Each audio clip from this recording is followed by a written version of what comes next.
এই যে স্যার।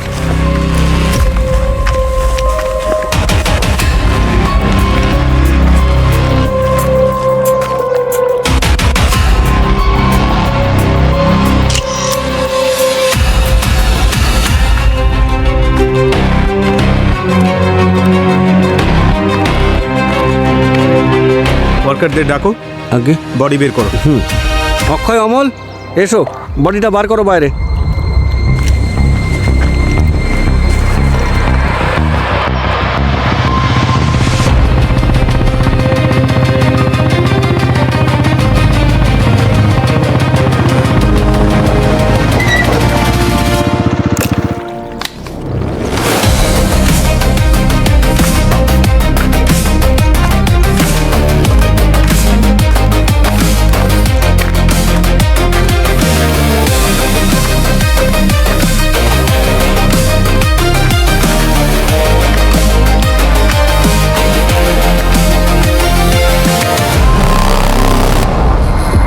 দুটো কারণে খুনি ভিকটিমের ধর থেকে মাথাটা আলাদা করে দেয়।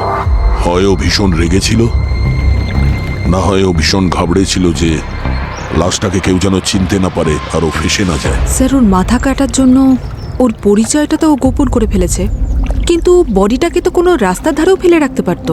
এই জলাশয়ের ধারে আনার কি প্রয়োজন ছিল? পুরোই হতে পারে খুনি ওর খুন এখানে জলাশয়ের আশেপাশে করেছে।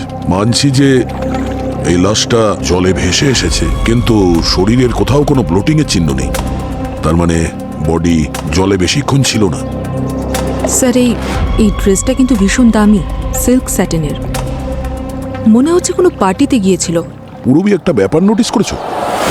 এই যে ও ভেতরে যে ড্রেসটা পরে আছে ওটা ওয়ান পিস, আর ওপরে ব্র্যান্ডেড যে জ্যাকেটটা পরেছে হুডি দেওয়া, এটা কোথাও ম্যাচ করছে না। আচ্ছা, ও জ্যাকেট কেন পরবে ওয়ান পিসের ওপরে? স্যার, হতে পারে হয়তো ও কোনো পাবলিক ট্রান্সপোর্ট ইউজ করছিল, আর ও ড্রেসটা রিভিলিং ছিল, তাই নিজেকে ঢাকার জন্য পরেছিল। কিন্তু ও লুকোতে কি চাইছিল? নিজের ড্রেসকে, না নিজের পরিচয়, না নিজের চেহারা? স্যার, হ্যাঁ স্যার, ও এখানকার পরিষ্কারের কন্ট্রাক্ট নিয়েছে। ওই পুলিশকে ফোন করেছিল। তো আপনি এখানে রোজ আসেন? হ্যাঁ স্যার, মীরা রোড থেকে বান্দ্রা আমাদেরই এলাকা। রোজ সকাল 6টা থেকে 9টা আমাদেরই ডিউটি এখানে। তার মানে এই লাশটা ভেসে এসেছিল তোমার কালকের শিফটের পরেই, নাহলে তুমি তো দেখতে পেতে। হ্যাঁ স্যার, আর কাল সকালে তো জলও কম ছিল। আমি আজ সকালে যখন এখানে আসলাম তখন পাথরে কিছু আটকে ছিল মনে হলো। আমি ভাবলাম কোনো থলে টলে হবে হয়তো। কাছে গিয়ে যখন দেখলাম তখন এই সব। স্যার, স্যার এদিকে আসুন। হ্যাঁ ভূমি, স্যার, এখানে কিছু রক্তের দাগ পাওয়া গেছে, কিন্তু খুবই সামান্য। যদি এই লাশটা এখানে জলে ভেসে আসে তো এই রক্তের দাগ পাথরে কি করে এলো? আচ্ছা, এরকম নয় তো যে এই লাশ এখানে এই পাথরের আশেপাশে কাটা হয়েছে? কিন্তু এখানে তো এত রক্ত দেখতে পাচ্ছি না। তার মানে এই লাশ জলের সাথেই ভেসে এসেছে এখানে। আচ্ছা, আর কিছু পেয়েছো? মোবাইল ফোন, ব্যাগ কিংবা কোনো আইডি? না স্যার, ওয়ার্কার্সদের জিজ্ঞাসা করেছিলাম, কিন্তু তারাও কিছু পায়নি। বস, এই চুলটা দেখো। এই চুলটা সিনথেটিক, যেমন উইগে ব্যবহার হয় সেরকম। আর এইটা আমি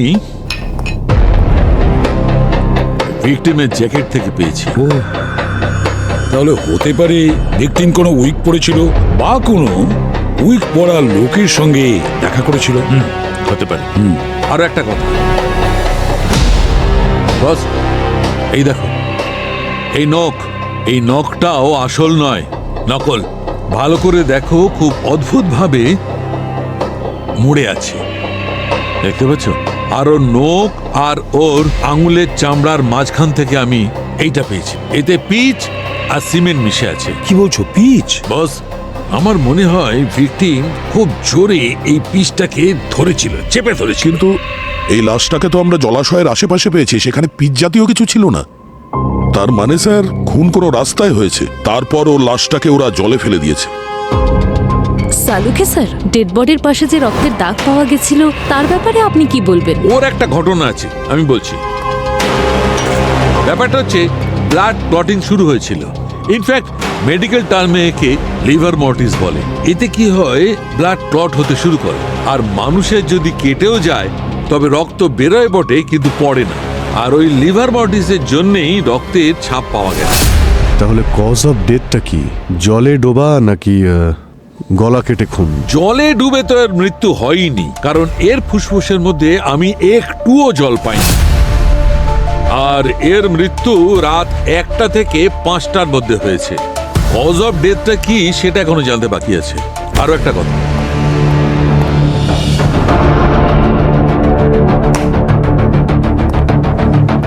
এক্সকিউজ মি বস, এই দেখো এর হাতে ইউ এর স্ট্যাম্প, আর এই স্ট্যাম্পটা 24 ঘন্টার বেশি পুরনো নয়। এরকম ইউ স্ট্যাম্প তো নর্মালি নাইট ক্লাবের লোকেরা দেয় এন্ট্রির সময়। রবি, একটা কাজ করো, খোঁজ নাও এই ইউ স্ট্যাম্পটা যে আছে সেটা কোন নাইট ক্লাবে। স্যার,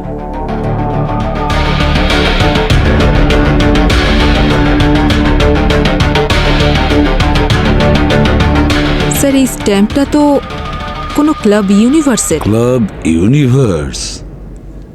ক্লাব ইউনিভার্স তার মানে হলো এই মেয়েটি খুন হওয়ার রাতে ওই নাইট ক্লাবেই ছিল।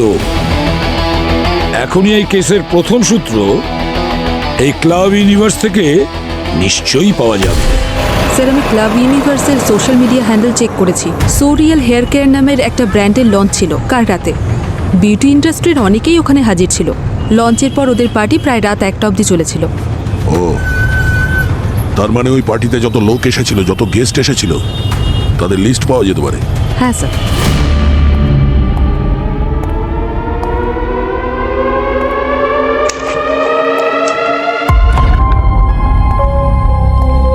হ্যালো স্যার, আমি অমিত, ইউনিভার্স ক্লাবের কো ওনার, আর ও সমিতা, হাই। সোরিয়ালের ব্র্যান্ড ম্যানেজার, যে এই গোটা ইভেন্টটা সামলেছিল। স্যার, আমরা কোনো ঝামেলায় জড়িয়ে যাইনি তো? এখনো নয়। আপনাকে যে ডিটেলটা রেডি রাখতে বলেছিলাম সেটা রেডি আছে? হ্যাঁ ম্যাম, ব্র্যান্ড লঞ্চ কাল শুরু হয়েছিল রাত 8টায় বল রুমে। 350 লোক অ্যাটেন্ড করেছিল, যার মধ্যে 200 জন মহিলা ছিলেন। এখানে সবার রেজিস্ট্রেশন ডিটেলস আছে। 10টার পর আমরা অন্য একটা হলে পার্টি থ্রো করেছিলাম। যারা অ্যাটেন্ড করেছিল সবার হাতেই স্ট্যাম্প মারা হয়েছিল। মোটামুটি 100 জন ছিল পার্টিতে। আর এই পার্টিতে মহিলা কতজন ছিল? ম্যাম 50 তো হবেই। এক্স্যাক্ট নাম্বার নেই, কারণ পার্টিতে যারা এসেছিল তাদের আলাদা করে কোনো রেজিস্ট্রেশন হয়নি। আচ্ছা, ওই পার্টিতে কোনো ঘটনা, মানে কারোর সাথে কারোর কোনো ঝগড়া টগড়া হয়েছিল জানেন? ঘটনা বলতে ওই কিছুজন বেশি ড্রিঙ্ক করেছিল, আর কয়েকজন লোক ছিল যারা নিজের ড্রিঙ্ক অন্যদের গায়ে ঢেলে দিয়েছিল। কিন্তু এগুলো তো পার্টিতে নর্মাল স্যার। আর ভেন্যুতে ওই সিসিটিভি ক্যামেরা কতগুলো লাগানো ছিল? স্যার 22টা, 12টা বলরুমে আর 10টা পার্টি হলে। ওই হলেতে যতগুলো ক্যামেরা লাগানো ছিল তার ফুটেজ চাই আমাদের। Sure sir. দেখা তো যাক যে সবকিছু নর্মাল ছিল কিনা। স্যার 200 মহিলার রেজিস্ট্রেশন ডিটেলস রয়েছে আর 30 ঘন্টার পার্টি ফুটেজ। পুরবী অন্ধকার যতই গভীর হোক না কেন, আমরা যে কোনো উপায়ে ভিকটিমের পরিচয় বার করবই।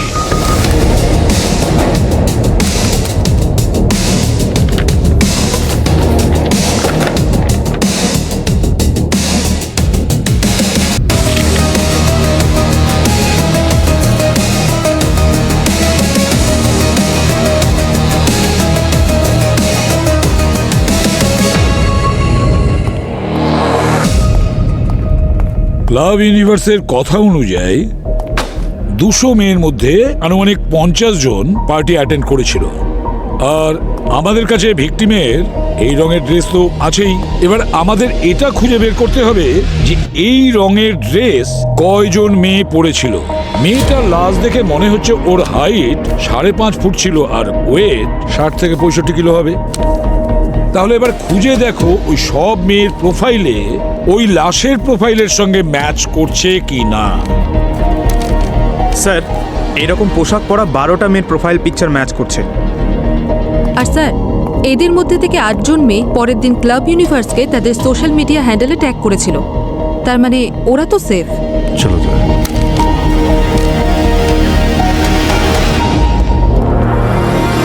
স্যার, বাকি সমস্ত মেয়েদের ভেরিফাই করে নিয়েছি, শুধু এদের 2 জন ছাড়া। এরা দুজনেও সেম ড্রেস পরেছিল আর এদের দুজনেরই ফোন অফ। বিনিতা আর আলিশা। বিনিতা আর আলিশা, একটা কাজ করো, ক্লাব ইউনিভার্সের পার্টিতে এদের দুজনের ফুটেজ চেক করো, পুরো ফুটেজটা ভালো করে চেক করো। দেখো এরা দুজন কখন এসেছে, কখন গিয়েছে, কার কার সঙ্গে দেখা করেছে, সব কিছু। আমাদের ভিকটিম নিশ্চয়ই এই দুটো মেয়ের মধ্যে একজন হবে, বিনীতা আর আলিশা।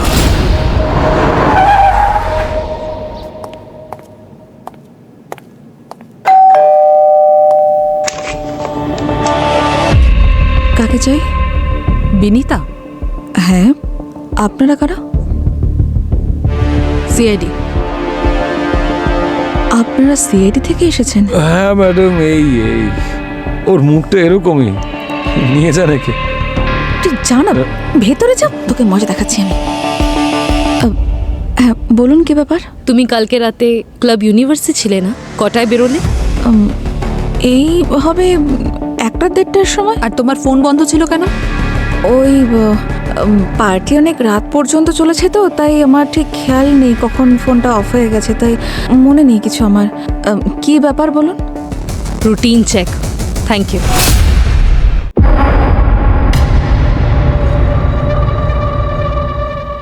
মানববাবু, ইনি আপনার স্ত্রী?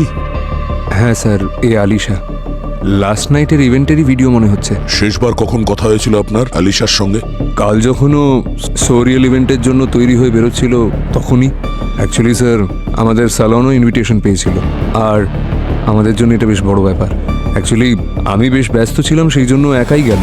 তাহলে ইভেন্টের পর অনেক রাত পর্যন্ত যখন উনি বাড়ি ফেরেননি তখন আপনি ফোন করেছিলেন তো ওনাকে? না স্যার, অ্যাকচুয়ালি কি বলুন তো, পার্টিটা তো বেশ রাত অবধি হওয়ার কথা, এবং ওর একজন বন্ধু এসেছিল বাইরে থেকে, যার কাল রাত্রে মুম্বাইতে থাকার কথা। আমার মনে হলো রাত্রে দুজন একসাথেই আছে, আর যথারীতি সকালে ঘুমোচ্ছে, সে কারণে আমি আর ফোন করিনি। হ্যাঁ, কি নাম বললে? ওর নামটা আর পুরো ডিটেল চাই। অ্যাকচুয়ালি খুব একটা বেশি জানি না আমি। ওর স্কুলের বন্ধু ও, আর ব্যান্ডরাতে কোনো হোটেলেই থাকার কথা। ব্যাস, আমি এইটুকুই জানি। কিন্তু স্যার, ব্যাপারটা কি? আপনারা এইভাবে জিজ্ঞেস করছেন কেন? আপনি একটু এটা দেখুন, এই যে লোকটা যার সঙ্গে আলিশার ঝগড়া হচ্ছে, আপনি এই লোকটাকে চেনেন? স্যার, এ তো গৌতম, কিন্তু এই বিউটি ইভেন্টে কি করছে? অ্যাকচুয়ালি স্যার, এ একজন ফাইন্যান্সার, আর আমাদের স্যালনটা খোলার জন্যই আমাদেরকে ফান্ডিং করেছিল। কিন্তু স্যার, আপনারা আমায় একটু খুলে বলুন, আপনারা এভাবে জিজ্ঞেস করছেন, আসলে হয়েছেটা কি? মানববাবু, ভেরি সরি টু সে, কিন্তু আমরা একজন মহিলার লাশ পেয়েছি, যার মাথাটা ধর থেকে আলাদা, আর আমাদের সন্দেহ যে হতে পারে ওই বডিটা আলিশারি। হোয়াট? কিন্তু স্যার,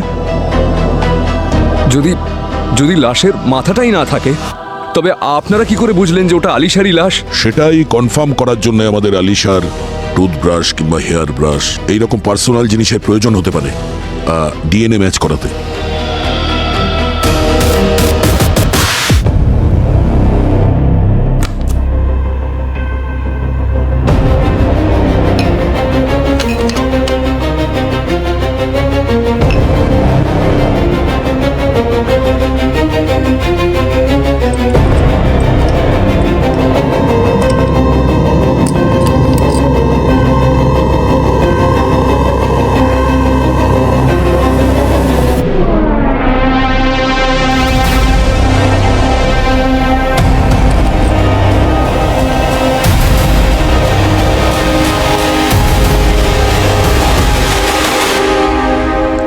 হ্যাঁ বস, আমি এই টুথব্রাশ থেকে যে ফিঙ্গারপ্রিন্ট পেয়েছি সেটা ভিকটিমের ফিঙ্গারপ্রিন্টের সঙ্গে ম্যাচ করেছে।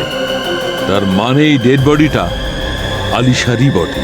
এই আলিশা আর মানবের স্যালনের জন্য ফান্ডিং আপনি করেছিলেন?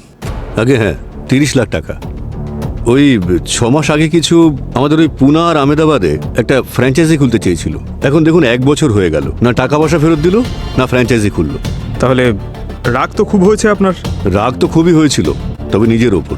অনেস্টলি স্যার, আমি ভেবেছিলাম যে ইয়াং কাপল, অ্যাম্বিশাস, আমার সাপোর্ট করা উচিত, কিন্তু দেখলাম দুজনেই ফ্রড।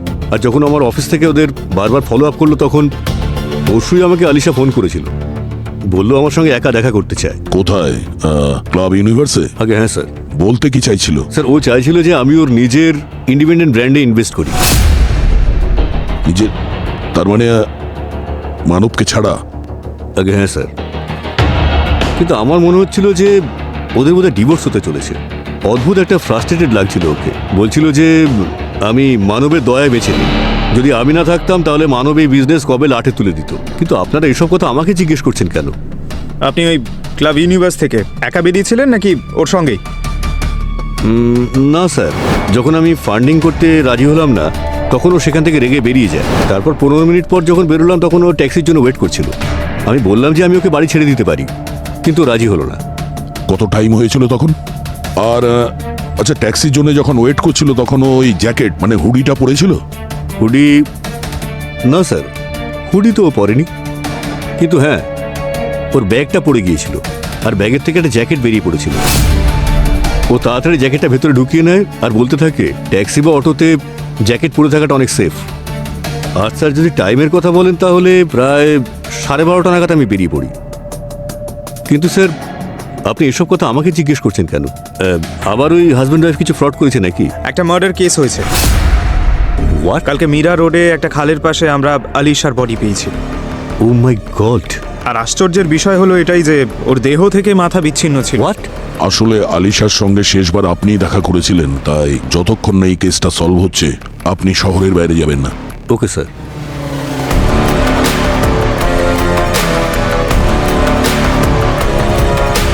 পঙ্কজ, এই মানবের ব্যাপারে পুরো ডিটেলস বার করো। ও নিজের স্ত্রীর বান্ধবীর নাম পর্যন্ত জানে না, আর ও ডিভোর্সের ব্যাপারেও আমাদের কিছু জানায়নি। অনেক কিছু লুকোচ্ছেও আমাদের কাছে। আর এই যে অ্যাপ ক্যাবগুলো আছে না, ওদের কাছ থেকে জানো যে ওই রাতে ইউনিভার্সাল ক্লাবের পার্টির পরে আলিশাকে কে পিক আপ করেছিল? স্যার, ভূমি, আলিশার কল ডিটেলস বার করো। হ্যাঁ, আর ওর বাড়ি থেকে ওর ল্যাপটপটা নিয়ে এসো। স্যার, আমি আলিশার ফোন রেকর্ডস চেক করেছিলাম। আলিশার হাজবেন্ড মানবের কোনো শ্রুতি নামের মেয়ের সাথে অ্যাফেয়ার চলছে, যার জন্য তাদের ম্যারেজ লাইফেও অনেক প্রবলেমস চলছে। আচ্ছা, আর যেই ফ্রেন্ডের সাথে আলিশার পার্টির পর দেখা করতে যাওয়ার ছিল, এমন মনে হচ্ছে যে ওরকম ফ্রেন্ড এক্সিস্টই করে না। কারণ যদি দেখা করার হতো তাহলে তো অবশ্যই ফোন কল বা মেসেজ এক্সচেঞ্জ হতো, সেরকম কিছুই পাওয়া যায়নি। মানে স্যার, এই যে এই আলিশা মানবকে মিথ্যে কথা বলছিল, আর নয়তো মানব আমাদের কাছে কিছু লুকোচ্ছে। স্যার আলিশার ফোনের লোকেশনের ডিটেলস পেয়ে গেছি, আর ফোন টাওয়ার অনুযায়ী আলিশা ব্যান্ড্রা ক্লাব ইউনিভার্স থেকে বেরোলো আর নর্থের দিকে গেল। তার মানে দাহিসার মীরা রোড ক্রস করে ওয়াহিন্দারের দিকে, প্রায় 30 কিলোমিটার। তারপরে ওর ফোন 1 কিলোমিটার পিছন দিকে ট্রেস করা গেছে, তারপর সিগন্যাল বন্ধ হয়ে গেছে। মনে হয় খুনি ওর সিম কার্ড এখানেই ভেঙে ফেলেছে। বাহিন্দারে সিম কার্ড ভাঙা হয় আর আলিশার ডেড বডি পাওয়া যায় মীরা রোডে। তার মানে ওই খালটা বাহিন্দার হয়ে মীরা রোড থেকেই এগিয়ে গেছে। আচ্ছা, এমনটা নয় তো যে যেখানে সিম কার্ড ভাঙা হয়েছিল এই বাহিন্দারে, সেখানেই হয়তো আলিশাকে মেরে খালে ফেলে দেয় আর তারপর সেটা জলে ভেসে মীরা রোডে চলে আসে? হতে পারে, কিন্তু ওই জলাশয়ের যে ফোর্স বা কারেন্ট আছে ওটার কি হবে? ডক্টর সালুকে বলেছিলেন যে আলিশার মৃত্যু 1টা থেকে 5টার মধ্যে হয়েছে, আর ওই দিন 4টের সময় হাই টাইড ছিল স্যার। যদি 5টার সময় মারে তাহলে হতে পারে সেই সময় জলের স্রোতটা কম ছিল। তাহলে হতে পারে ওই সময় ওকে মীরা রোডে মেরেছে, তারপর জলে ফেলে দিয়েছে, যেটা ভেসে কিছু দূর যাবার পর পাড়ে আটকে গেছে। কিন্তু যতক্ষণ না আমরা এটা জানতে পারছি যে আলিশাকে কটার সময় মেরে ফেলা হয়েছিল, ততক্ষণ আমরা এটা বুঝতে পারবো না যে আলিশা কোথায় মারা গেছে, কোথায় খুন হয়েছে, মীরা রোড না অন্য জায়গায়। বুঝে উঠতে পারছি না যে এই শালুকে কোথায় গেল। ওর তো রিপোর্ট নিয়ে আসার কথা ছিল আলিশার মৃত্যুর। শালুকে, হ্যাঁ, আরে তুমি কোথায়? এই তো এখানে। আরে এখানে বললে হবে ফোনে? তুমি কি ফোনে আসছো? আরে এই তো এটা আসার সময় হলো। আমি জানতাম তুমি আমার মনে করছো, সেই জন্য আমি নিজেই চলে এসেছি বস। টক্সিকোলজি আর পোস্টমর্টেমের রিপোর্ট এনেছি। দেখাও। এই দেখো বস, আর এই রিপোর্ট অনুযায়ী আলিশার মৃত্যু হয়েছে অক্সিজেন হঠাৎ বন্ধ হওয়ার কারণে। আর এরকম তখনই হয় যখন কেউ মুখ বন্ধ করে দেয় বা গলা টিপে ধরে। আর এর মৃত্যু হয়েছে রাত 3টের সময়। কটার সময়? 3টের সময়। 3টের সময়? তার মানে ইউনিভার্স ক্লাব থেকে বেরোনোর প্রায় 2.5 ঘন্টা বাদে। আরো একটা কথা বস, এমন একটা কথা জানতে পেরেছি যেটা শুনলে চমকে যাবে। আলিশার গলা ওর মৃত্যুর ঠিক 3 ঘন্টা বাদে কাটা হয়েছে, তার মানে 6টার সময়। আলিশার মৃত্যু হয় 3টের সময়, আর আলিশার সিম কার্ডের লাস্ট অ্যাক্টিভ লোকেশন ছিল বাহিন্দায়। হাইটাইড ভর্তি ভোর 4টের সময়। অভিজিৎ, তুমি যা ভেবেছিলে একদম ঠিক। আলিশাকে ওই জায়গাতেই মারা হয়। কিন্তু স্যার অপরাধী খুন করার 3 ঘন্টা পরে অন্য কোনো লোকেশনে নিয়ে গিয়ে ওর গলা কেন কাটবে? তাহলে এর মধ্যে দুজন যুক্ত নয় তো? আর যদি তাই হয় স্যার, তাহলেও এই 3 ঘন্টার গ্যাপ কেন গলা কাটার মধ্যে? স্যার কুইক ক্যাব থেকে আলিশা একটা রাইড বুক করেছিল ওর গন্তব্যে পৌঁছানোর জন্য। ওখানে অনেকগুলো ছোট ছোট কারখানা আছে স্যার। ওখানে একটা উইগ মেকিং কারখানাও আছে স্যার। ডক্টর সালুমকে যে চুলের কথা বলছিলেন ডেড বডি থেকে যেটা পাওয়া গেছিল, হয়তো এই দুটোর মধ্যে কানেকশন থাকতে পারে স্যার। কিন্তু পঙ্কজ, আলিশা তো স্যালনেও কাজ করতো, তাই না? হতে পারে ওই সিনথেটিক চুল ওখান থেকেই লেগে যায়। কিন্তু চুল তো আমরা জ্যাকেট থেকেই পেয়েছিলাম, তাই না? কিন্তু ওই জ্যাকেটটা তো পার্টিতে পরেনি, আর না ও স্যালনে পরে কাজ করেছে। মানে পার্টি থেকে বেরোনোর পরে যা কিছু হয়েছে তার সঙ্গে চুলের সম্পর্ক রয়েছে। পঙ্কজ, হ্যাঁ স্যার। আলিশা যে ক্যাবে ট্রাভেল করেছিল সেই ড্রাইভারের সঙ্গে তুমি কথা বলেছো তো? হ্যাঁ স্যার। ও কি বলেছিল তোমাকে? স্যার ও তো বলছিল যে ও খুব রেগে ছিল, আর ও ক্যাব থেকে নাবা মাত্রই ওর হুডি বের করলো আর শেডস বের করে পরে তারপর সেখান থেকে চলে গেল। আচ্ছা, একটা কাজ করো, শ্রীবাস ইন্ডাস্ট্রিয়ালিস্টে গিয়ে ওখানে যে উইক ফ্যাক্টরি আছে খোঁজ নাও। আলিশা ওই উইক ফ্যাক্টরিতে কার সঙ্গে দেখা করতে গিয়েছিল?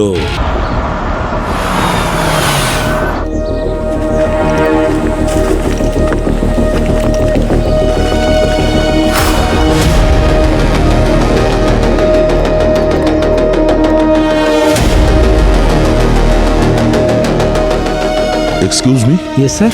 একটু ছবিটা দেখুন, একে চেনেন? না স্যার। আচ্ছা, একে কোথাও দেখেছো? না।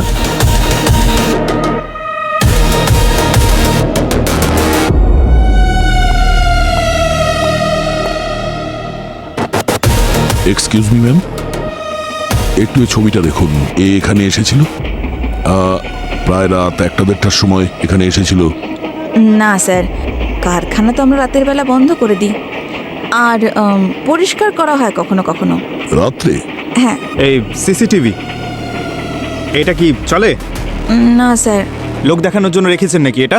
আচ্ছা, আপনি বললেন যে এখানে রাত্রে পরিষ্কার করা হয়। হ্যাঁ। কে করে এই পরিষ্কার? স্যার উনি। উনি? হ্যাঁ।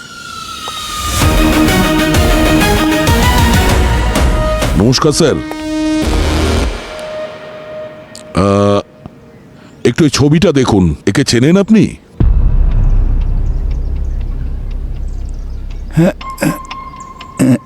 খুব মিষ্টি বাচ্চা তো, কিন্তু ফটোতে খুব একটা ভালো লাগছে না।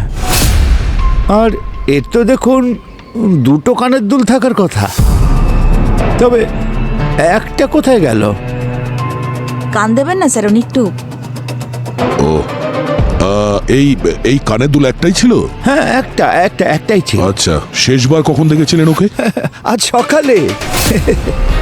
এই বাচ্চাটার স্কুটারে বেড়ানোর খুব শখ ছিল, সেই জন্য ওকে বেড়ানোর জন্য নিয়ে এসেছিলাম। তারপর একসঙ্গে বেরিয়ে বাড়ি ফিরিয়ে দেবো আবার। এখনো কোথায় আছে কাকা? আচ্ছা, এই এই স্কুটারটা আপনার? হ্যাঁ, আমার স্কুটার। হ্যাঁ, মেয়েটা খুব ভালোবাসতো। আচ্ছা। আর ওকে ওকে আনন্দ দেওয়ার জন্য নিয়েছিলাম এটা।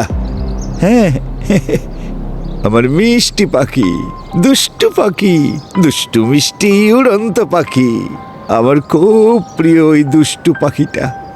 লোকজন বলছে ওকে নাকি পাওয়া যাবে না।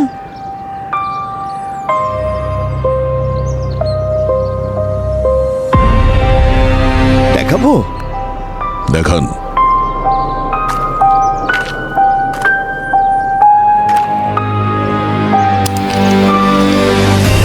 কাকাই বক্সে কি আছে? হ্যাঁ, আমার মিষ্টি পাখি, দুষ্টু পাখি, আমার দুষ্টু মিষ্টি উড়ন্ত পাখি, কি মিষ্টি বাচ্চা আমার।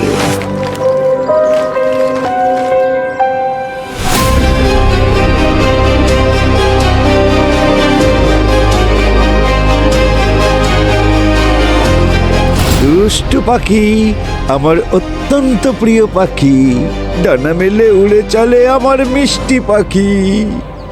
সবাই বলছিল যে মোটেই পাওয়া যাবে না, কিন্তু এসেছে না, দাদুর কাছে এসেছো না মিষ্টি পাখি। এটা আপনি কোথায় পেয়েছেন কাকা? ওই যে ওই দূরের ওই জায়গায় শুয়েছিল, আমি কাছে গিয়ে তুলি, কিন্তু ওর কাপড় চোপড় খুব নোংরা হয়ে গিয়েছিল। প্রথমে ভাবলাম ওকে বাড়িতে নিয়ে গিয়ে খুব ভালো করে একেবারে পরিষ্কার করে দিই, কিন্তু অনেক চেষ্টা করলাম ওকে তোলার, কিন্তু ও আমাকে চিনতেই যেন পারছিল না। বড় হয়ে গিয়েছিল তো, তারপর আমি ওকে ছোট করে দিয়েছিলাম। হ্যাঁ, খুব ভালো করে যত্ন করে রাখবো ওকে আমি। কাকা এটাকে নিচে রেখে দিন। না না না, আমি নিচে রাখবো না, আমরা এর দেখাশোনা করব এখন থেকে। তোমরা দেখাশোনা করবে ওর? হ্যাঁ, ওর খুব মিষ্টি সোনা, ওকে কিন্তু যত্ন করো তোমরা। স্যার, ওই বুড়ো কাকা পান্নালাল ওই উইগ বানানোর ফ্যাক্টরিতে পরিষ্কার করার কাজ করে। তাহলে হতে পারে ওই সিনথেটিক চুল ওর কাপড়ে লেগে গেছে, আর ওই সময় যখন ও আলিশার গলা কাটছিল তখন ওর কাপড় থেকে আলিশার জ্যাকেটে লেগে গেছে। ভূমি ওনার বাড়ি থেকে একটা ওই একটা অস্ত্র পেয়েছে যেটা দিয়ে ও আলিশার গলা কেটেছিল। মীরা রোডে একটা বস্তিতে থাকে যেটা ওই জলাশয়ের পাশেই। স্যার, কিন্তু যদি ওনার স্মৃতিশক্তি এতটাই খারাপ হয়ে থাকে তাহলে বাড়ি থেকে অফিসে যাওয়ার রাস্তাটা কি করে মনে আছে ওনার? পঙ্কজ, কিছু জিনিস কোর মেমারিতেই থেকে যায়। 40 বছর ধরে একই রাস্তা দিয়ে যাতায়াত করেছেন, সেই জন্যে এটা ওনার অভ্যেসে পরিণত হয়ে গিয়েছে। ওনার নাতনি মাত্র 4 বছর বয়সে মারা গিয়েছিল, তখন উনি খুব বড় মানসিক আঘাত পেয়েছিলেন।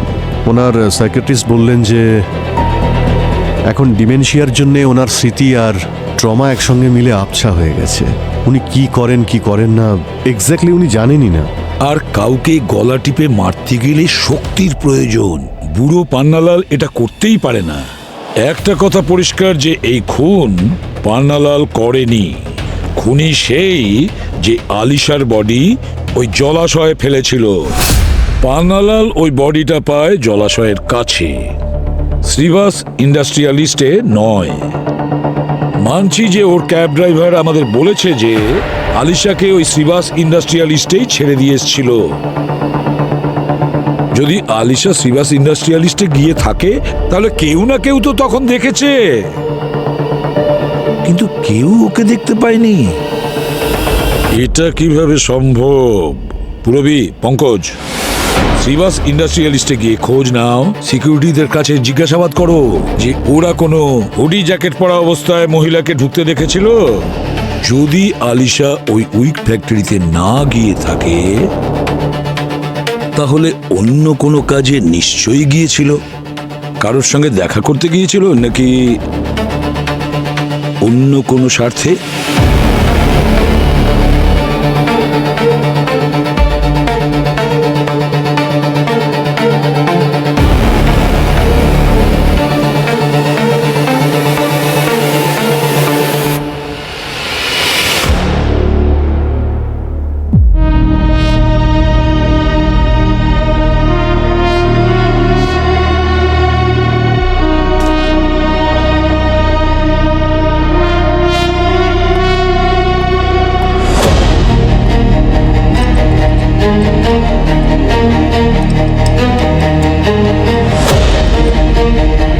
বস, এইটা হচ্ছে একটা হিউম্যান ফ্লেশের টুকরো যেটা আমি মুখের ভেতর দাঁতের ফাঁকে পেয়েছি। আমার মনে হচ্ছে ও ওর অ্যাটাকারকে খুব জোরে কামড়েছে। আর একটা কথা,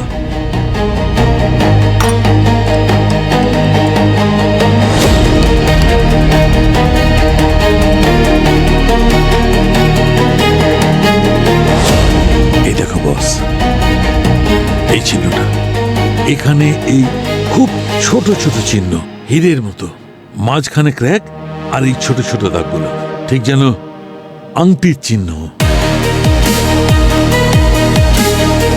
আমার তো মনে হচ্ছে একে খুব কাছ থেকে হয় থাপড় মেরেছে নয় ঘুষি মেরেছে। বা হয়তো উল্টো হাত দিয়ে ওকে থাপ্পড় মেরেছে, তাই আংটির ছাপ ওর গালে পড়েছে। তাহলে এটা কোল্ড ব্লাডেড কিলারের কেস নয়, ডোমেস্টিক ভায়োলেন্সের কেস। স্যার আলিশার স্বামী মানব, ওর হাতেও এইরকম আংটি ছিল স্যার।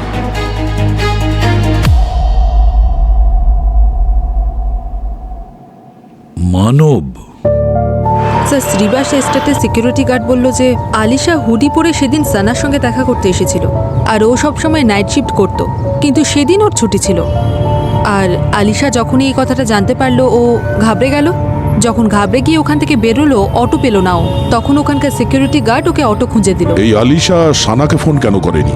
হতে পারে এই সানা ফোনটা তোলেনি, কিংবা আলিশা নিজেই ওখানে পৌঁছে গেছে। স্যার ও হয়তো এখানেই ওর বাড়ি এসআরএ কমপ্লেক্সে থাকে, আর এটা শ্রীবাস থেকে 15 মিনিটের দূরত্ব। স্যার ও আসতো কখনো কখনো, কিন্তু প্রতিবারই ও নিজের মুখটা কখনো হুডিতে বা কখনো ওড়না দিয়ে ঢেকে রাখতো। ও বলতো যদি কেউ চিনে ফেলে তাহলে ওর পুরনো জীবনের সত্যিটা সবার সামনে চলে আসবে। পুরনো জীবন মানে? ও কি তোমার সঙ্গে কাজ করতো? হ্যাঁ ম্যাম, আমরা একসঙ্গে মিলেই তেল আর শ্যাম্পুর প্যাকেজিং এর কাজ করতাম। তারপর ডেলিভারি করতে শুরু করলো। মেয়েটা শান্ত, দেখতে সুন্দর, গ্র্যাজুয়েটও ছিল, কিন্তু স্যারও 1 নম্বরের শেয়ানা ছিল। একদিনও স্যালনের মানব স্যারের সঙ্গে দেখা করলো, আর তারপর কি জাদু করলো কে জানে। কিছুদিন পরেই সে আমায় বললো যে ও নাকি বিয়ে করছে। ওর তো গোটা লাইফটাই বদলে গেল। ও পরশু রাতে কেন এসেছিল দেখা করতে? তুমি ওকে বলনি যে তুমি বাড়িতেই আছো? স্যার ও যদি ফোন করতো তাহলে বলতাম না যে আমি বাড়ি আছি, ও তো এমনিই চলে আসলো। বিয়ের পর তো ওর অ্যাটিটিউডটাই বদলে গিয়েছিল স্যার। যখন খুশি চলে আসতো, আর যত রকম অদ্ভুত অদ্ভুত কাজ নিয়ে আসতো। খুব অসভ্য ছিল, কিন্তু টাকা ঠিকঠাক দিত। একদিন এসে বলল যে মানবের নাকি শ্রুতি নামে একটা মেয়ের সঙ্গে সম্পর্ক আছে। ও প্রমাণ চাইছিল, আর হয়তো ডিভোর্সও দিতে চেয়েছিল। তাই ও আমার হাজবেন্ড গুড্ডুর কাছে সাহায্য চেয়েছিল। কিরকম সাহায্য? আর গুড্ডু কি করে? স্যার ও ছোটখাটো কাজ করে, কখনো রিকভারির কাজ, বিল্ডার্সদের সঙ্গে টুকটাক কাজ করে। তার মানে গুন্ডাগিরি করে? কিন্তু টাকা তো পরিশ্রম করেই আনে না ম্যাডাম। আলিশা গুড্ডুকে বলেছিল যাতে ও মানবের উপর নজর রাখে, কারণ ডিভোর্সে ওর সেটা কাজে আসতো, আর সেই জন্য ও 25,000 টাকাও দিয়েছিল। এই গুড্ডু এখন কোথায়? কাজে আছে। ডাকো ওকে, ফোন করো তাড়াতাড়ি।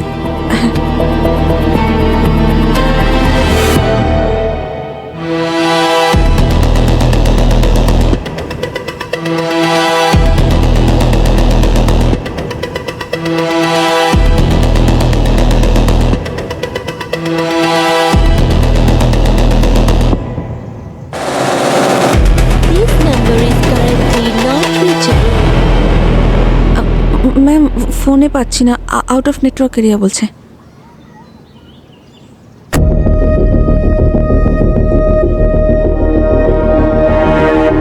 গুড্ডুকে বলো যে আজ রাত হবার আগে সিআইডি বিউরোতে যেন যায়, আর যদি না যায় আমরাই রাত্রে চলে আসব ওর স্বপ্নতে।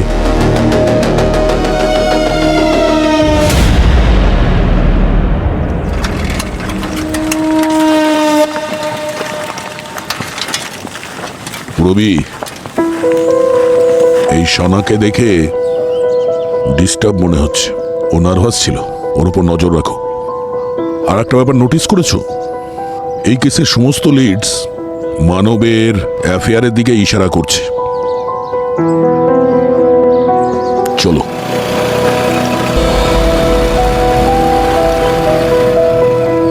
মানব, একটা কথা বলবো? ধরে নাও তোমাকে কেউ খুব খারাপ ভাবে ফাঁসিয়ে দিয়েছে, এমনকি তোমাকে চিটিংও করেছে, তাহলে তুমি কি করবে? তখন কোর্টে যাবে আর তার বিরুদ্ধে চিটিং এর অভিযোগ জানাবে, আর তুমি কোর্টে গিয়ে ওই কেসে জিতে যাবে। আর জেতার পরে তুমি কি পাবে? ওই লোকের কাছ থেকে তুমি তোমার ক্ষতিপূরণ পাবে। হয়তো সেই লোক তার প্রপার্টি বিক্রি করবে, বা ব্যাংকে যা আছে সেটা উইথড্র করে তোমাকে দিয়ে দেবে। তাছাড়া শুধু এটুকুই নয়, সমাজে ওর বদনাম ছড়াবে। ওর যদি কোনো ব্যবসা থাকে সেটারও লোকসান হবে। তাহলে সেই লোক কি করবে তখন? ভিখারি তো হতে পারবে না। তখন ও কি করবে? ও তার রাস্তা থেকে তোমাকে সরিয়ে দেওয়ার চেষ্টা করবে, যেমন তুমি তোমার রাস্তা থেকে আলিশাকে সরিয়ে দিয়েছো, তুমি আর শ্রুতি দুজনে মিলে। স্যার, এতে আমার কোনো হাত নেই। ফ্র্যাঙ্কলি স্পিকিং স্যার, মানবের সঙ্গে যদি আমার অ্যাফেয়ার নাও থাকতো, তাও ওদের মধ্যে ডিভোর্সটা হতোই। দেখুন, মানব আর আলিশা তো সারাক্ষণ শুধু ঝগড়াই করতে থাকতো স্যার। আর যদি বলেন মানবের কাছে প্রপার্টি আছে, টাকা আছে, তাহলে আমি এটা বলতে তো চাই না স্যার, কিন্তু আমার কাছে মানবের থেকে অনেক বেশি টাকা আছে। আমি তো স্যার মানবকেও টাকা পয়সার জন্য ভালোবাসিনি। আমি এসবের কিচ্ছু জানি না। তুমি আর আলিশা ভীষণ ঝগড়া করতে, তাই না? তোমাদের দুজনের মধ্যে এতটাই ঝগড়া ছিল যে একদিন রাগের মাথায় উল্টো হাতে ওকে থাপ্পড় মেরেছো। এত জোরে থাপ্পড় মেরেছো যে তোমার হাতে যে আংটি পরা রয়েছে তার ছাপ পড়েছে ওর গালে। হোয়াট? তুমি তুমি আলিশার গায়ে হাত তুলেছিলে? না না স্যার, এমনটা নয়। তুমি ওকে মারছিলে, ও পালাচ্ছিল, তুমি ওকে তাড়াও করেছিলে। মারামারি রাস্তাতে পৌঁছয় আর ও নিজেকে বাঁচাতে গিয়ে তোমার হাতে কামড়ে দেয়। তোমার হাতটা দেখাও। দেখাও।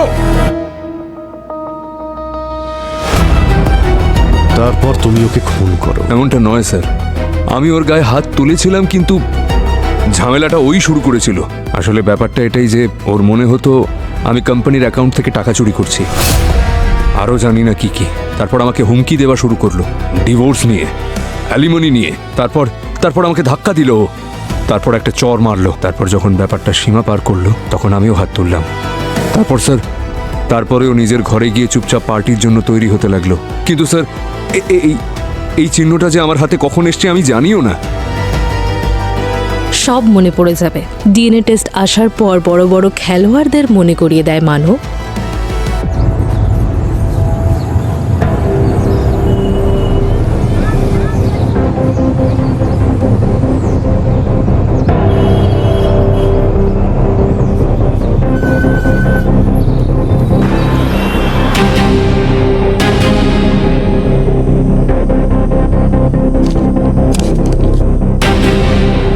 স্যার, আমার ইনফর্মার বলছিল মানব যার সঙ্গে দেখা করে ওর নাম প্রতীক। টাকার জন্য আজে বাজে কাজ করে স্যার, আর কয়েকটা মারপিট করার মতো কেসও রয়েছে ওর উপরে। মহেন্দ্রর এসআরএ কলোনিতে থাকে ও। এসআরএ কলোনিতে তো সানাও থাকে। স্যার, এই লোকটাকে আমি আগেও কোথাও দেখেছি। কোথায়? স্যার, এই তো বিনীতার বয়ফ্রেন্ড। আমি ওর বাড়িতেই দেখেছিলাম। যদি এই বিনীতার বয়ফ্রেন্ড হয় তাহলে নিশ্চয়ই ও ক্লাব ইউনিভার্সের পার্টিতেও ছিল। দ্বিতীয়বার চেক করো, ফুটেজটা বার করো।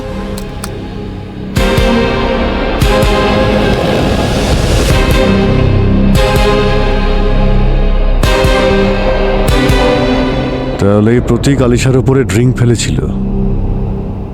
ভূমি, একটু রিভাইন্ড করো আর একটু স্লো মোশনে এটা চালাও। Yes sir. এক মিনিট জুম করো তো। এই দেখুন স্যার, যে কেউ দেখে এটা মনে করবে যে প্রতীক আলিশার গায়ে ভুল করে ড্রিঙ্কটা ফেলেছিল, কিন্তু এই সব প্ল্যান ছিল।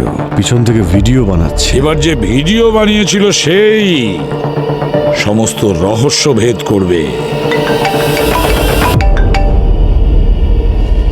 হ্যাঁ পুরবি, ও গ্রেট।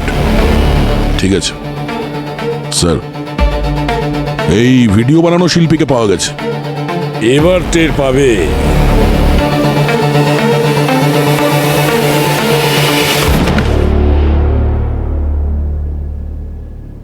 বাহ বাহ বাহ, ষড়যন্ত্রর সমস্ত খেলোয়াড়রাই একই ছাদের তলায়। এবার ঝুলি থেকে বেড়াল বেরোবে। এবার আমি গল্প শোনাবো এই ষড়যন্ত্রের। আলিশা গুড্ডুকে টাকা দিয়েছিল মানবের অ্যাফেয়ারের সম্বন্ধে খোঁজ নেওয়ার জন্য। 25,000।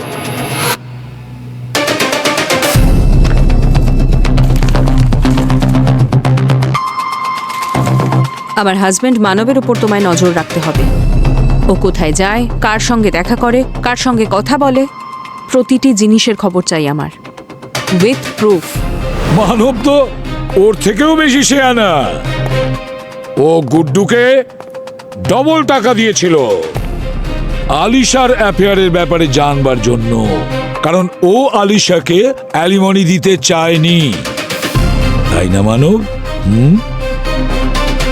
কিন্তু এদিকে আলিশার তো কোনো অ্যাফেয়ার ছিলই না, তখন এই ষড়যন্ত্রে এন্ট্রি নেয়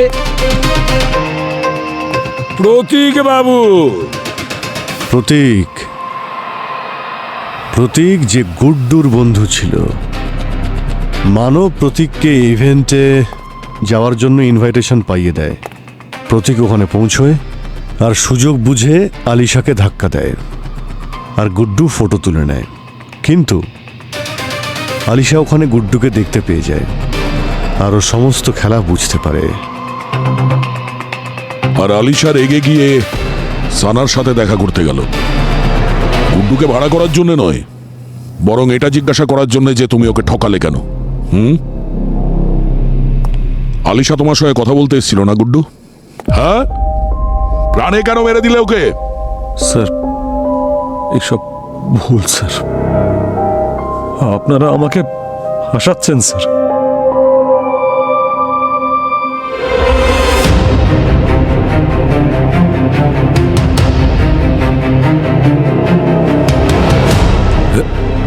না না না না দয়া, ভুল ভুল ভুল।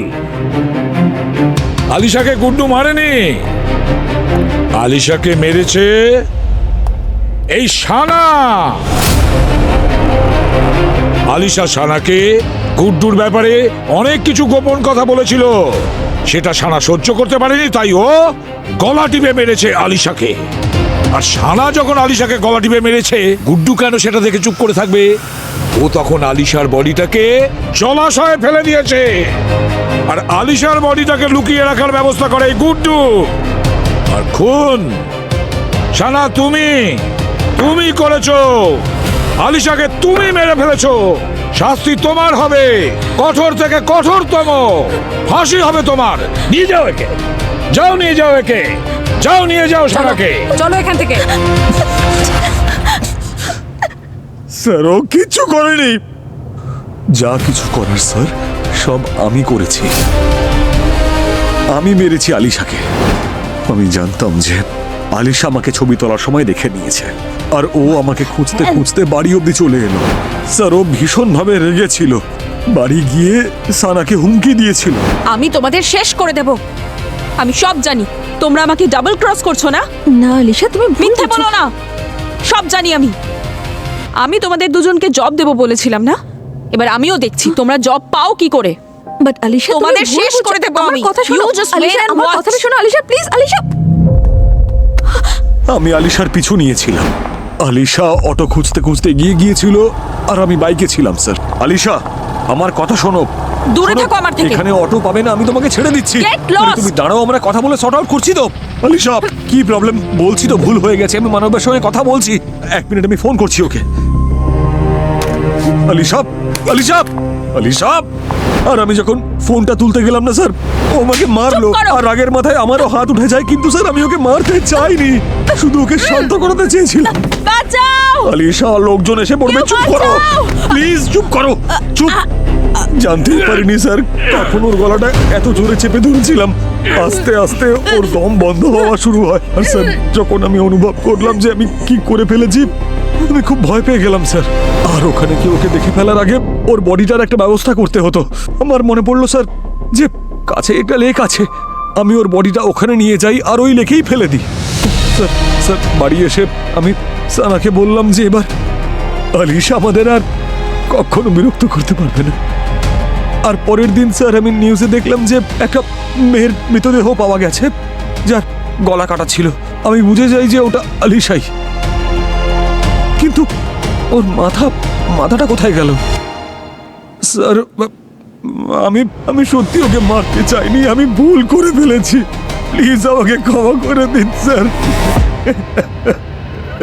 গুড্ডু, ভুল তো তুমি করেছই, অনেক বড় ভুল। কিন্তু তোমার এই ছোট্ট একটা ভুলের জন্য একটা নিরীহ মেয়ের প্রাণ চলে গেছে। টাকা ইনকাম করা অপরাধ নয়, কিন্তু টাকার লোভে পড়ে তুমি ন্যায় অন্যায় বিচার করতে পারোনি, বুঝেছ? আর তোমার ষড়যন্ত্রে শানা, প্রতীক আর মানব এরাও যুক্ত ছিল। আইন তো তোমাদের চারজনকেই শাস্তি দেবে, আর কঠোর থেকে কঠোরতম শাস্তি দেবে, বুঝেছ? এবার তোমরা জেলের ঘানি টানতে থাকো।